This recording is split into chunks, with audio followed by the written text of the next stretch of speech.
మీరు ఆరోగ్యంగా జీవించాలంటే ఈ వీడియో మొత్తం చూడండి. స్మోకింగ్, ఆల్కహాల్ లేదా ఇతర అలవాట్ల కంటే అతి చెడ్డ అలవాటు ఏంటో తెలుసా?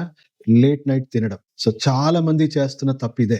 మన సెరికాడియన్ బయోరిథమ్స్ ప్రకారం మనం నైట్ షట్ డౌన్ చేసుకోవాల్సిన టైం మనం అట్లీస్ట్ 8-9 లోపు పడుకోవాలి. అంటే మన డైజెషన్ టైమ్ 6:00 వరకు ఎండ్ అయిపోతుంది. 8:00 లోపు పూర్తి డైజెషన్ కంప్లీట్ అయిపోవాలి.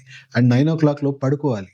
సో మీరు ఆ టైంలో పడుకోకపోతే మీ బాడీ సర్వీస్ చేసుకునే టైం అంటే నైట్ 9:00 టు 5:00 విండో ఏదైతే ఉందో మీ హార్మోన్స్ కానీ, మీ మెటబాలిజం కానీ, మీ బాడీ కంప్లీట్ రిపేర్ సిస్టమ్ అంతా కూడా ఆప్టిమల్ లెవెల్‌లో వర్క్ చేయాల్సిన టైంని మీరు పూర్తిగా దాన్ని డిస్టర్బ్ చేస్తున్నారు. మీరు లేట్ నైట్ తినడం వల్ల ఏమవుతుంది?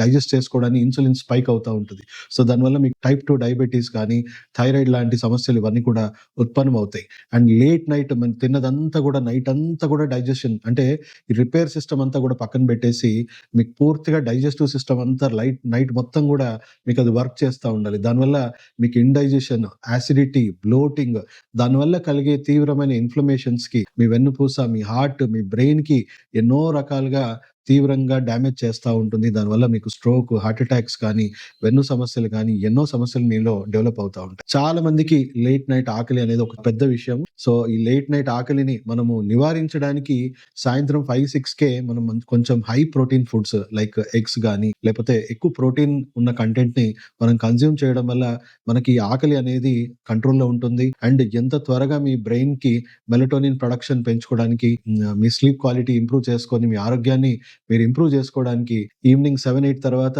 మీ కంటికి లైట్ కూడా తగలకుండా మెలటోనిన్ ప్రొడక్షన్‌ని మనం పెంచుకొని మంచి డీప్ స్లీప్ క్వాలిటీని పెంచుకోవాలి. దానివల్ల మీ బాడీ చక్కగా రిపేర్ చేసుకొని మీ ఆరోగ్యాన్ని, ఆయుష్ పెంచడానికి ఉపయోగపడుతుంది. సో ప్రతి ఒక్కరికి మీకు తెలిసిన వాళ్ళకి ఈ వీడియో షేర్ చేయండి.